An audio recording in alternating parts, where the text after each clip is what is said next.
नमस्कार, आप देख रहे हैं दैनिक रेडियो। चुनावी चर्चा के लिए आज हम हैं बादशाहपुर विधानसभा के गांव पातली में। यहां से भाजपा पार्टी ने अपने पुराने दिग्गज राव नरबीर को मैदान में उतारा है, वहीं कांग्रेस पार्टी से युवा नेता वर्धन यादव मैदान में हैं। इसी विषय पर चर्चा के लिए आज हम गाँव में हैं। पूछते हैं क्या है गाँव का माहौल। राम राम ताऊ जी। राम राम जी। क्या नाम है ताऊ जी अपना? दिलबाग सिंह। दिलबाग सिंह।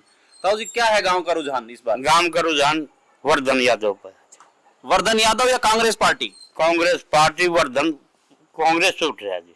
नहीं, दो बातें होती है, कई बार लोग पार्टी के समर्थक होते हैं, कई बार लोग चेहरे के समर्थक होते हैं। नहीं, हम पार्टी के साथ है जी। पार्टी के साथ है। हाँ। अगर वर्धन की जगह किसी और को टिकट मिलती तब भी? जब भी हम कांग्रेस के साथ थे। कांग्रेस के साथ थे। लेकिन राव नरबीर जी यहाँ से पहले भी मंत्री रह चुके हैं, यहाँ से जीत कर गए, 2014 में मंत्री रहे कैबिनेट में, और वो ये दावा भी करते हैं कि ये उनकी ऐसी सीट है जिस पर उनका पुराना होल्ड है, इस सीट पर उन्हें कोई हरा नहीं सकता। तो इस बार नया चेहरा है। नया चेहरा है जी। हम कांग्रेस 10 साल हारी बैठी थी, बीजेपी 10 साल राज करो। हम बीजेपी से लिए अच्छे कि इसमें कोई भी कैंडिडेट होती, बीजेपी के खिलाफ हो? हम बीजेपी के खिलाफ, कोई भी कैंडिडेट हो? कोई भी कैंडिडेट। और अगर सत्ता में इस बार भी भाजपा की सरकार बन जाती है तो? कुछ नहीं बनेगी तो जनता संभाल की बात ना। चलो, जनता का हाथ में बात है तो मेरा हाथ में नहीं है। मैं ये भी बता देता हूँ कि बादशाहपुर से अगर वर्धन यादव जी जीतते हैं और प्रदेश में सरकार भाजपा की बन जाती है, तब क्या वर्धन यादव जी गाँव में काम करा पाएंगे? हाँ, करा पाओगे। मेहनती है। मेहनती है। हाँ, अपने दम पर काम कराएंगे। अपने दम पर काम करा। अच्छा, राव नरबीर जी की पिछले 2 चुनाव में देखा, 2019 में टिकट काट दी गई थी। उससे पहले वो यहाँ से जीतकर कैबिनेट में मंत्री रहे। क्या वजह रही कि 2019 में उनकी टिकट काट दी? ये तो ऊपर पार्टी की मर्जी है जी, और जनता की आवाज थी। जनता की आवाज ये थी, अगर हमने नरबीर नहीं चाहिए, इसकी टिकट काटो, रखो, हम वोट नहीं देंगे।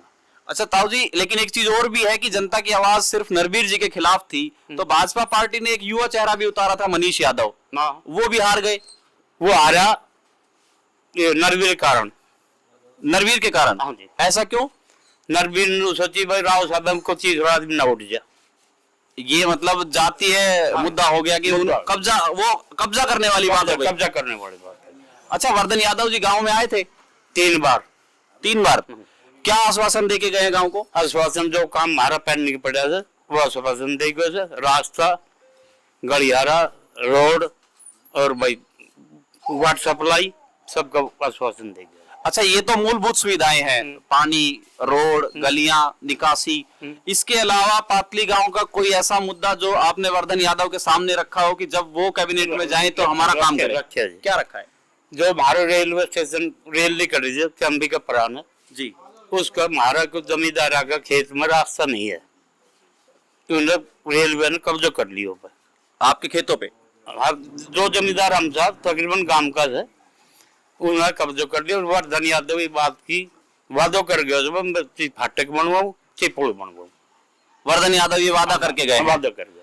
अच्छा, अगर ऐसा होता है कि जैसे कि अभी राव नरबीर सिंह के खिलाफत दिख रही है, और कल को अगर वर्धन यादव जी यहाँ से जीतते हैं और जब वो जाते हैं, और उसके बाद अक्सर ऐसा होता है कि नेता बनने के बाद लोग गाँव को भूल जाते हैं, ये खबरों में भी देखने को मिलता है और आम जनता भी कहती है हमें, तो अगर ऐसा हुआ तो अगली बार वर्धन यादव की राय कैसी होगी? नहीं, ऐसा हो नहीं सकता।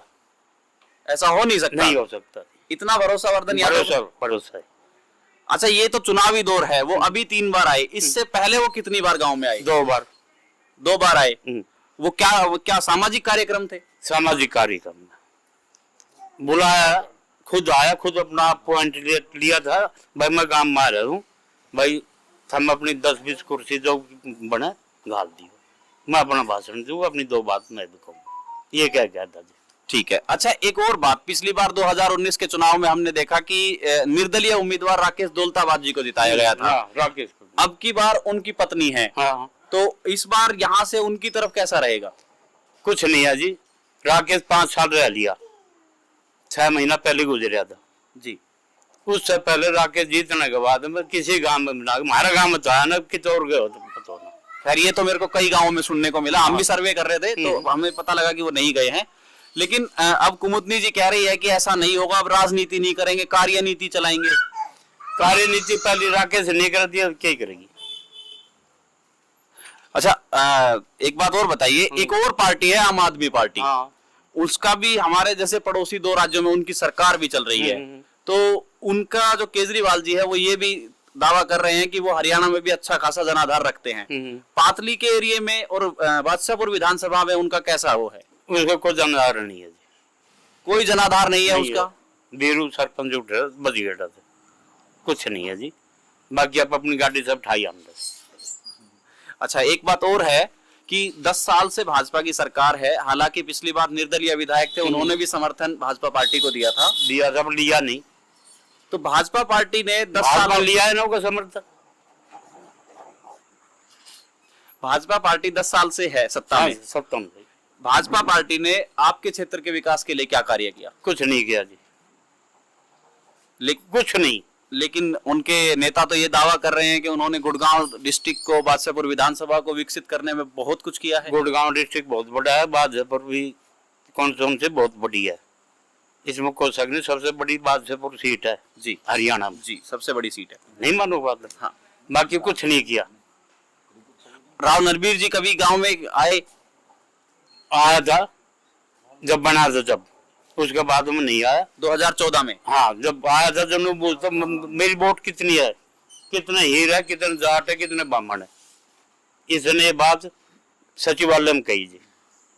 अच्छा, हाँ जी। एक बात और भी है, राव नरबीर जी ये कह रहे हैं कि ये उनका आखिरी चुनाव है। इस बात के लिए वो कह रहे हैं कि कम से कम मुझे आखिरी चुनाव में तो जीत दर्ज करके दें। नहीं जी, आखिरी और पहलो खत्म करांगे जी। अच्छा, जैसे कि वो ये भी है कि राव नरबीर जी का 35 साल का अनुभव है राजनीति का, और वर्धन यादव का एक तरीके से देखा जाए तो ये भ्रूण अवस्था है राजनीति की। तो ऐसे में एक नया चेहरा एक बड़े दिग्गज के साथ कैसे टक्कर लेगा? टक्कर लेगा, जनता लेगी टक्कर, वर्धन नहीं लेगा जी। ये चुनाव जनता वर्सेस वर्धन यादव के लिए। हाँ जी। और पातली की जनता किसकी तरफ है? वर्धन के साथ।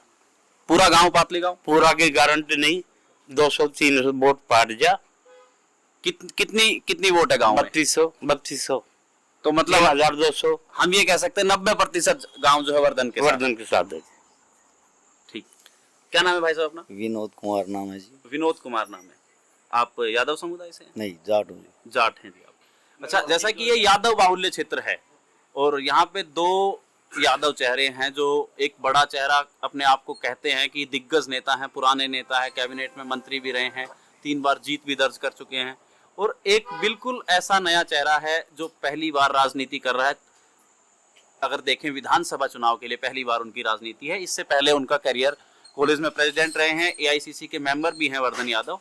तो ये एक पेड़ और एक पौधे की टक्कर जैसा लग रहा है। देखिए, जो अभी पौधा बना हुआ है या पेड़ बना हुआ है, जो पहले पेड़ बना हुआ है या पौधा बना, जो भी दोनों चीज़ें हैं आपकी, पहले जो पौधा बनता है उसके बाद पेड़ बनता है। जिन्होंने 15 साल आनंद लिए, कभी किसी पार्टी में कभी किसी पार्टी में, जो कह रहा है कि आप 2 दिग्गज नेता लड़ रहे हैं, एक्सपीरियंस होल्डर है, इसकी 2 बातें हैं जी। जो एक्सपीरियंस होल्डर है उसका अहंकार देखिए आप, और जो लड़का सिर्फ 30-33 साल की उम्र है उसकी सज्जनता देखिए, सहनशीलता और उसके बोलने का तरीका। और एक अपने जो मंत्री जी बने हुए हैं, कह रहे हैं कि मुझे वोट की जरूरत नहीं है। नरबीर जी ने ऐसा कहा, उन्हें वोट की जरूरत नहीं है। अभी आपने एक वीडियो देखा होगा, आप लोगों के माध्यम से आया है वो, कि भ्रष्टाचार हमारे खून में है, आप मुझे एक आखिरी मौका दीजिए। आप ये जिसको हम मौका लास्ट देंगे तो इसी कौन गारंटी लेता है कि जनता के बीच में रहेगा? तो ऐसे नेता को हम वोट ना दें। दूसरी बात ये, आपने बोला कि यहाँ पे अहिरवाल क्षेत्र है और 2 दिग्गज नेता है।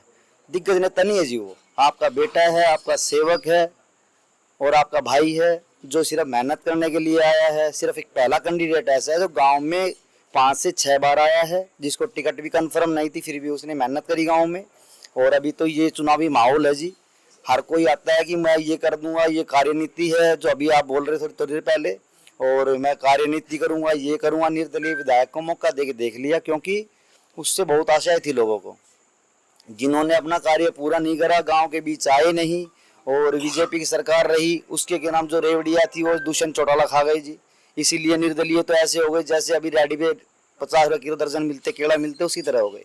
अब समस्या ये अटकी, यदि मान ले वो काम करा जाए तो बीजेपी खत्म। इसीलिए उन्होंने राकेश को मौका नहीं दिया। और फिर राकेश भी ये मौका फरस्त लिखड़े, उन्होंने कभी गांव में आके देखा ही नहीं क्या हाल है क्या नहीं है। तो ऐसा हम कहेंगे कि जो युवा लड़का है उसके 30-35 साल उम्र है, यदि उसने अभी ये कार्य नहीं किया जीतने के बाद तो उसका तो कैरियर खत्म हो जाएगा। जिस बच्चे की स्टार्टिंग कैरियर से है तो वो तो ये चाहेगा ना कि बनने के बाद वो काम अच्छे करे, लोगों के बीच रहे। और बादशाहपुर की जो समस्या आप बता रहे हो, सबसे अच्छी बात है कि 10 साल का जो कुशासन रहा बीजेपी का, वो आपने देखा है जी। फ्री के जो हमने स्विमिंग पूल मिले वो देखने को मिले होंगे आपको। अभी एक लड़का जो 10-12 हजार की सैलरी की जॉब करता है वो जोमेटो में, अभी वो पानी में गड्ढे में गिर गया था, आपने देखा जेसीबी से निकाला गया उसका बैग वैग। अब ये बताइए उसका जिम्मेवार कौन? वो कह रहा है कि मेरी सरकार नहीं थी, किसी सरकार थी। वो ये चाहता है मैं खुद सरकार हूँ, ऐसा कुछ भी नहीं है। लेकिन मैं एक बात इस पे पूछूंगा कि अगर जिस तरह आपने कहा कि राकेश दौलताबाद जी कह गए कि उनकी सरकार नहीं है। नहीं, उसने कहा ना, नरबीर ने कहा है, मैंने ये नहीं कहा आपसे। अच्छा, मैंने कहा मैं आऊंगा तो विजय इसका क्या नाम भाई, क्या नाम, ये बादशाहपुर का विकास करूंगा। पिछले 5 साल में नहीं हुआ, उसने खुद स्वीकार किया है। तो मतलब उनकी पार्टी ने विकास नहीं किया, वो ये कहना खुद कह रहा है, आपने सुना नहीं? अच्छा चलो मैं एक बात और पूछ लेता हूँ। वही वाली बात है कि जिस तरीके से राकेश दौलताबाद जी क्षेत्र में काम नहीं करा पाए, जैसे कि वो उन्होंने कहा कि भाई मेरे भाजपा पार्टी ने काम नहीं कराने दिया, आपने ऐसा कहा भी था। हाँ। तो अगर ऐसा हो जाता है कि वर्धन यादव जी जीत जाते हैं और प्रदेश की सत्ता पर भाजपा फिर से बैठ जाती है, तो उन परिस्थितियों में क्या होगा? देखिए, उन परिस्थितियों में मैं कहना चाहूंगा, यदि मान लो 1%, यदि आप ये चाहो मैं 100% कह दूं, 90% नहीं, 1% मान लो बीजेपी की सरकार आ गई और भाई वर्धन यहाँ से विधायक बन गए जी, तो उनका सबसे पहले फर्स्ट ऑफ ऑल जो उसकी प्रायोरिटी है वो ये है कि जनता के बीच में जो उनको एक कहते हैं ना भाई विधायक का एक खुद का एक वो होता है, इतने अमाउंट आप विकास करा सकते, कोटा मिलता है। तो उस कोटे से मान लो कि हमारे मेरे हिसाब से 84-85 गांव है, ढानियां हैं, और जो अपने ये सोसाइटी जाती वो है, तो उसके हिसाब से मान लो कि 10,000 हिस्से आए, किसी के 20,000 हिस्से आए, तो उसकी सबसे पहला कर्तव्य यही है। जो हमने उनसे बात करी, हम जानते अच्छे से कि जितना भी पैसा आता है मैं लोगों के बीच में करूंगा, चाहे 10 हिस्से आए गाँव के, चाहे 20 आए, क्योंकि कोई भी अपोजिशन वाले को कार्य करने नहीं देंगे। कि मान लो हमारी पार्टी आ गई, बीजेपी वाले बोल रहे हैं ये, तो वो आ गया तो काम करने नहीं देंगे। तो स्वाभाविक वो भी सी बात है कि यदि मान लो वो नहीं बन जाते हैं और बीजेपी की सरकार 1% हो भी जाती है, तो वो यदि उसके कोटे से 10% काम आए, चाहे 5% काम आए, मेरा मानना ये है कि काम करेगा और मेहनत करेगा, लगन के साथ काम करेगा। उसके सामने ये नहीं है मेरा लास्ट अंतिम चुनाव है, मुझे जिता दो, मेरे के नाम भाई भ्रष्टाचार मेरे खून में, मिटा नहीं सकता। पहले आपने सुना हुआ 2-4 दिन पहले एक वीडियो प्रसारित हुआ है उसका जी। तो लेकिन बात तो जैसे कि आखिरी चुनाव की बात है, वैसे ही पहले चुनाव की भी बात है। हाँ। कि भाई वर्धन जी कह रहे हैं उनका पहला चुनाव है, मुझे जिता दो, मेरी राजनीति अभी शुरू हो रही है। तो देखिए, जो अपने शीर्ष नेतृत्व को ये कहता है कि आप मुझे टिकट नहीं दोगे तो मैं कांग्रेस से टिकट ले आऊंगा, तो उसको पता है कि कांग्रेस की सरकार आने वाली है। और हरियाणा से ये राव नरबीर जी ने कहा, सुना नहीं दिया सर आपने? कैसी बात कर रहे हो? हर रोज वो खबरों में था तो जी, कभी बिल्कुल। अध्यक्ष से मिल रहे हैं, कभी इंद्रजीत से मिल रहे हैं, जिसके नेतृत्व 36 का आंकड़े हैं, वो कह रहा है कि मुझे नहीं मिल रहा, मनीष कह रहा है कि मुझे नहीं मिल रहा। और इसको जरूरत ही नहीं है इसको करने की, क्योंकि वो खुद क्या है कि कांग्रेस अच्छी पार्टी, उसमें जाऊंगा। क्योंकि आपने 2-4 जो हमारे ये सरपंच, पूरा सरपंच जो उसके पीछे लगे हुए हैं, उनका बयान भी आया था कि भाई हम तो नरबीर के साथ हैं। तो नरबीर के इतना अहंकार यदि है, और जो आपने कहा कि उसका पहला चुनाव, उसका अंतिम चुनाव, जो बंदा हमारे 5 साल के बीच में हमारे पास नहीं रहा, उसकी सरकार होते हुए भी जब 5 साल वो नहीं रहा, तो उसकी आप गारंटी लेते हो कि भाई 5 साल मान ले वो जीत भी गया कि 5 साल हमारे बीच में रहेंगे, विकास कराएंगे, खड्डे से मुक्ति दिलवाएंगे। उस खड्डे की वैल्यू उस आदमी से समझिए जो हर रोज नौकरी करते हैं, हर रोज ऑटो रिक्शा चलाते हैं, हर रोज बस चलाते हैं, जो जॉब करते हैं, जो किसी को पता नहीं पानी भर गया, बाइक लेके जा रहा है, उसके अंदर आ गया, यदि मान लो उसका जो बाइक का है लोक टूट गया या उसके जो शॉकर टूट गए, वो 10,000 सैलरी मिल रही है और 3,000 में शॉकर में लगा देगा, 3,000 उसके पेट्रोल डला दिया, बच्चे के 4,000 रुपए, या तो फिर वही बात हो गया ना भाई ऊँट के मुंह में जीरा। तो इसका विकास करना ना करना ये स्वाभाविक, उसने बता दिया कि 5 साल मेरा अंतिम चुनाव है। जो पहले चुनाव में उसने कुछ नहीं किया, यदि मान ले फ्लाईओवर और बनाने से स्मार्ट सिटी नहीं है जी, वो गुरुग्राम का जामग्राम बना दिया। आपको भी पता है और हमें भी पता है। पहले उनको ये नहीं पता कि हमने द्वार का बना रहे हैं, उसका खर्चा कितना आएगा।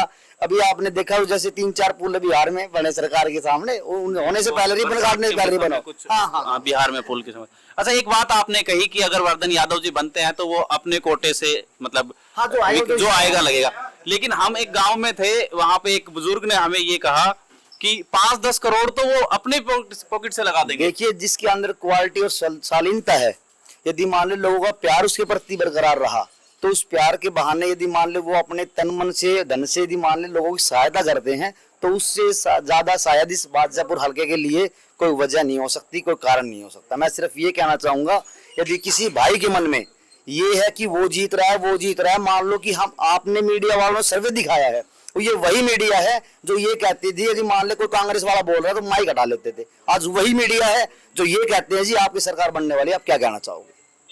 ये लोकसभा से पहले की बात है। आप भी मानते हो जो मीडिया वाले बात करते थे, अब जी 0 पे सिमट गई, 2 पे सिमट गई, 400 पार, 400 पार, 200 से पहले दे मार। एक मिनट सर, 75 पार, 75 पार, 40 पे दे मार। अब की बार हरियाणा से बाहर ये बीजेपी का नारा है। पे आ रहा था। हाँ बताइए। देखो, 2 नारे चले बीजेपी के। पहले 2019 में चला 75 पार, फिर 2024 लोकसभा में चला 400 पार, लेकिन दोनों के रिजल्ट बहुत अलग देखने को मिले। तो अब की बार उन्होंने बीजेपी का कहने का मतलब है ना आई 400 पार, ना आई 75 पार, अब की बार मेरे भैया कर दो हरियाणा से बाहर। उनका ये नारा आया है। वो इंटरनल इस बात को मान चुके हैं। ये हमारे जो मंत्री जी अभी उठे हुए हैं, जो इसके बीजेपी के जो कैंडिडेट है, उसका एक रीजन रहा है कि वो ये सोचता है सिर्फ कि मैं बना हुआ हूं, और दूसरा एक जिसको ये कहते हैं कि अंतिम चुनाव है, तो मेरे हिसाब से अंतिम। आप कांग्रेस के समर्थक है या वर्धन यादव के? देखिए जी, ऐसा है, समर्थक तो मैं किसी का नहीं हूँ, सामाजिक व्यक्तित्व के तौर पे, इंसानियत के तौर पे जो आप मेरे से पूछ रहे हो वो बता रहा हूँ मैं। ना मैं किसी की बुराई कर रहा हूँ, ना मैं अच्छाई कर रहा हूँ। जो व्यक्ति आपके बीच में रहता है उसके लिए काम करो। अच्छा, आपकी जानकारी के हिसाब से मैं सिर्फ पातली का नहीं पूछूंगा आपसे। आप मुझे ये बताइए, पूरी सोहना बादशाहपुर विधानसभा क्षेत्र का मुद्दा क्या है? सबसे बड़ी बात तो ये है जी, रोजगार के लिए जो बीजेपी से मिलके दुष्यंत चौटाला ने एक वादा किया था 2 लाख नौकरियों का। नौकरी में जैसी उसकी काबिलियत वैसी नौकरी देनी चाहिए थी। और रही प्राइवेट सेक्टर की बात, तो हमारे यहाँ एशिया की सबसे बड़ी फ्लिपकार्ट आई है झुंडसराय, जो कि पातली गांव में वेयर हाउस के हब के नाम से जाना जाता है हरियाणा में। अच्छा। उन्होंने 75% आरक्षण दिया। जो हमारे लोकल जो बच्चे हैं, वो बिल पास नहीं हुआ। अरे वो बेवकूफ, यही तो जुमलेबाजी थी ना जी। अब वो कह रहा कि हमें तो मौका नहीं मिला। वो पहले तो 4.5 साल तो डिप्टी सीएम रह गया। जिस सरकार ने अपने 2 जिनके हाथ में कमान दी, दोनों बदल दिए। उनके चाचा जी बड़े आरोप लगाते हैं उन पर कि उन्होंने ये किया वो। यदि आरोप की तो बात ये है, यदि हम खिंचाई की वैसे बात करें तो अब ऐसी का तो कहना ही क्या है। वो तो कहते हैं ना भाई, चाचा भतीजे की एक आपसी माहौल उन्होंने बिगाड़ रखा है। वो आरोप प्रत्यारोप लगाते रहते हैं। लेकिन जो उसने भाई नशा मुक्त भारत होगा, नशा मुक्त हरियाणा होगा, जो ये नारा लगाया वो फ्लॉप शो हुआ। मेरा नाम कूड़े बकरीवाला। कूड़े बकरीवाला। कूड़े बकरीवाला। बकरी चराते हैं आप? बिल्कुल। पातली गांव से ही है? पातली गांव से। अच्छा, ये बताइए, इस बार पातली गांव का रुझान किस तरफ है? रुझान की तरफ है। हम तो देखो बीजेपी ने छिका दिया, बाजू गरीब आदमी हम तो। बीजेपी ने छिका दिया? राशन कार्ड कटवा दिया, राशन कटवा दिया बाबूजी। अब तो फायदा क्या हो, गरीब आदमी वो राशन कटवा दिया बाबूजी हमारा। तो आपका राशन कार्ड नहीं बना हुआ? नहीं बना हुआ, बन में वो मिलता नहीं है। अब तो कहाँ जाओ हम, ये बताओ। लेकिन गरीब आदमी, लेकिन ये बीजेपी की मेहरबानी है।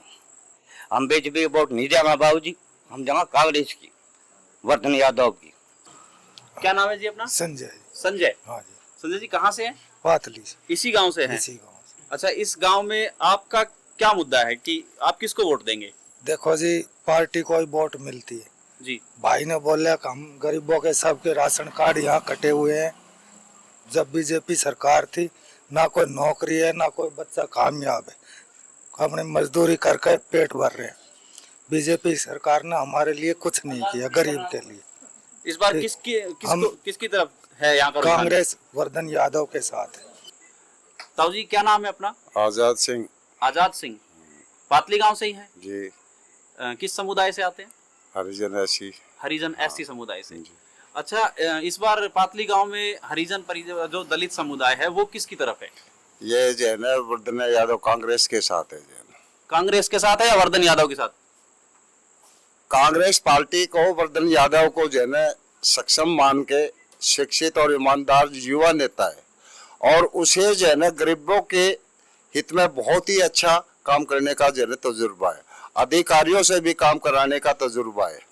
वो ना विधायक बने हुए भी जनता के साथ है, गरीबों के साथ। आपको पहले कभी उनसे काम पड़ा? हाँ, वो तो जो है ना हमेशा हमारे बीच में रहता है, जो है ना कई सालों से आते जाते रहते हैं। हाँ बिल्कुल, जो है ना गरीबों की मदद करता है। क्या आश्वासन देके गए इस बार? वो अगर विधायक बनेगा तो जो है ना और हरियाणा की जनता तो बदलाव चाहती है। ऐसा क्यों? हम तो बदलाव के चक्कर में हैं। भाजपा तो कह रही है कि तीसरी बार बनेगी। अजी हाँ, कहाँ बनेगी? ये जनता से ऊपर है क्या भाजपा? जनता जो चाहेगी वो होगा। लोग कह रहे हैं कि नायब सैनी इस बार थोड़ा अच्छे मुख्यमंत्री को लेके आए। वो हमसे बढ़ के है क्या जो नायब सैनी? जनता के आगे क्या है? जनता चाहेगी वो होगा। जनता जो चाहेगी वो। और जनता क्या चाहती है? जनता चाहती है बदलाव। बदलाव, सत्ता में बदलाव चाहती है। बिल्कुल सत्ता का बदलाव। अच्छा, एक चीज और बताइए, अगर जनता सत्ता में बदलाव चाहती है तो इस बार कांग्रेस पार्टी से मुख्यमंत्री कौन होगा? मुख्यमंत्री के तो ये तो पार्टी हाईकमान जो है ना फैसला नहीं, देखो आप दलित समुदाय से हैं। एक बीच में खबरों में ये भी रहा था कि कुमारी शैलजा तो जो है ना भाई वर्धन यादव को उप मंत्री देखना चाहते हैं, उप मुख्यमंत्री देखना चाहते हैं। मतलब जो मन में है और जो हमारा विचार बना हुआ है, हम जयवर्धन यादव को उप मुख्यमंत्री के रूप में राजभवन चंडीगढ़ भेजने का काम पूरी तन मन धन से करने के पक्ष में। मतलब पूरी तरीके से वर्धन यादव के समर्थक, बिल्कुल समर्थक हैं, पक्के कट्टर समर्थक हैं। कटसभा के गांव पातली के अंदर, पातली में राव नरवीर जी को लेकर और भाजपा को लेकर, दोनों को लेकर बड़ा रोष है। जैसा कि गरीबों के कहा जा रहा है कि उन्होंने कहा कि उनके राशन नहीं मिलते हैं, राशन कार्ड काट दिए गए हैं। और वर्धन यादव को ये एक नई उम्मीद की तरह देखते हैं। जिस तरह बताया कि वो 2 से 3 बार गांव में आए हैं, उनका व्यवहार बताते हैं कि इस तरह का मिलनसार व्यवहार है कि अगर वो सत्ता में रहे, पार्टी में, जिस पार्टी से अगर वो पार्टी सत्ता में ना भी आए तो भी वो काम कराने के इतने सामर्थ्य रखते हैं कि वो अपने कोटे को बांटकर पूरे प्रदेश में लगा सकते हैं।